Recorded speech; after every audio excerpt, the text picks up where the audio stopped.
Okay, so you don't see irrelevant things. That's most things. You do see things that move you forward, and you do see things that get in your way.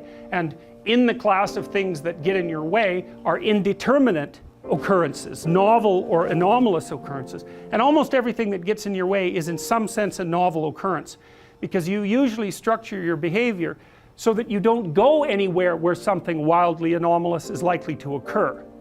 If you encounter an obstacle, two things happen at the same time, and one is that your movement forward to your specific goal or sets of goals is blocked.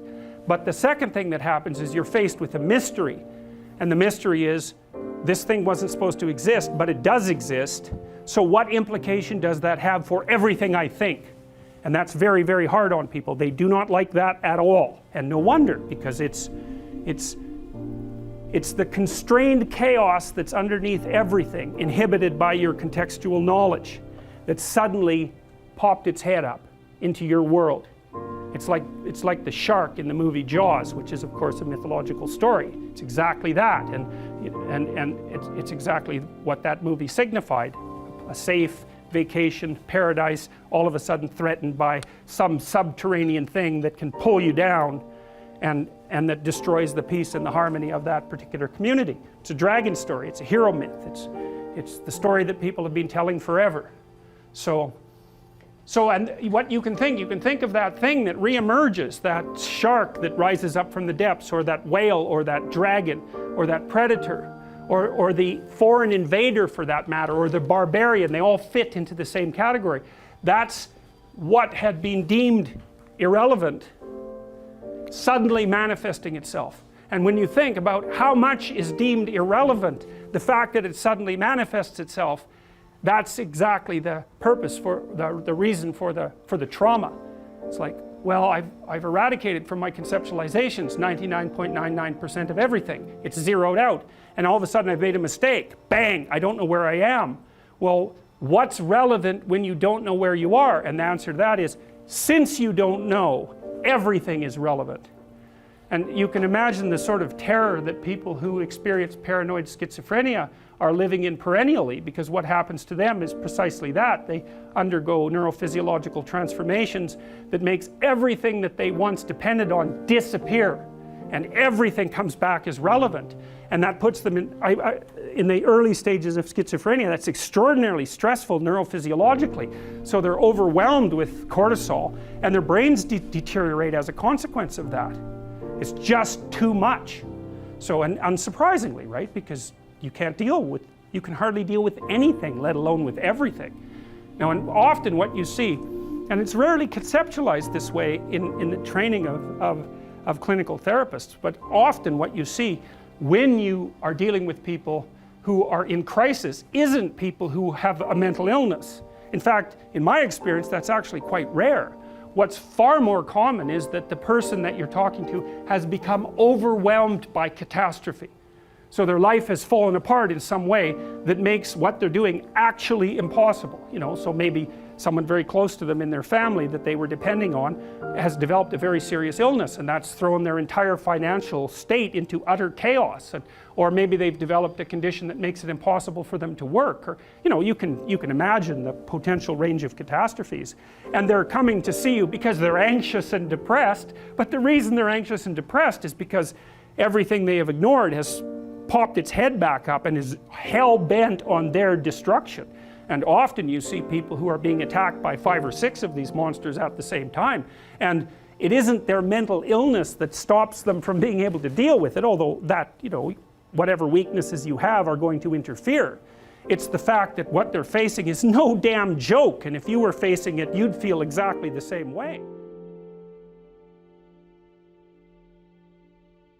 So then you're trying to come up with practical solutions to these tremendously complex problems. And that's well,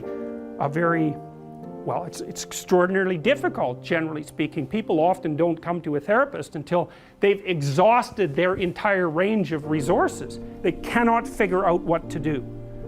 And so, in a situation like that, you can administer antidepressants, and maybe that'll help the person increase their stress resistance. But as and it may be that because they're depressed and have been brought down, that they are in fact exaggerating the danger of some of the smaller monsters that are after them. But making the person more stress resilient doesn't give them, for example, a new job, and it certainly doesn't bring back the person they've been living with for 2 years who has a degenerating neurological disease or some form of cancer. Like, these things are major. You know, I often see people who, well, they're in a relationship, maybe they're rather isolated, older people. One of the partners is dying and their entire financial situation has become catastrophic. It's like, that's not a mental illness, man. I mean, they may have got into that situation because of one inadequacy or another, but you don't even want to push that too far, because that sort of thing can happen to anyone, and will in fact happen to most people in one form or another, at least at some point in their lives. So you want to be damn prepared for that. You want to be prepared for that, because it's bitter and harsh and anxiety provoking and painful. But if you're not ready, then it's also hell. And often you can stop things from becoming hell, even though you can't stop them from being bitter and painful and anxiety provoking and all of that. You can at least delimit the catastrophe enough so that it doesn't permanently bring you and the people around you down. And that's not so bad, right? That's a hell, or at least it's a lot better than the alternative. So this is the problem, you know. Things object, things are obstacles. Well, how big is the obstacle? It's the same question as how big is the predator that's lurking outside the door of our cave. It's exactly the same problem, except conceptualized abstractly, and I would say exactly the same systems that your distant ancestors used to conceptualize the lurking predator are the systems that are activated now when you encounter the re-emergence of all the monsters that you've ignored. It's the same neurological platform. You think, well, how could it be otherwise? Because evolution is a conservative process.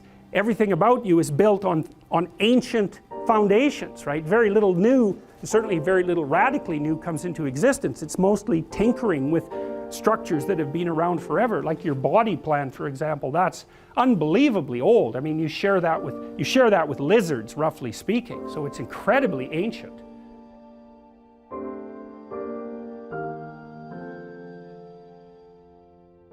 Noah was a just man and perfect in his generations, and Noah walked with God.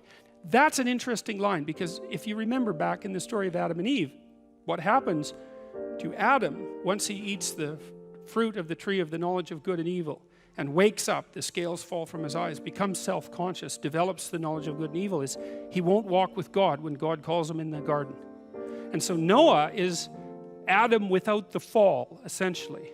And there's something that Noah's doing right that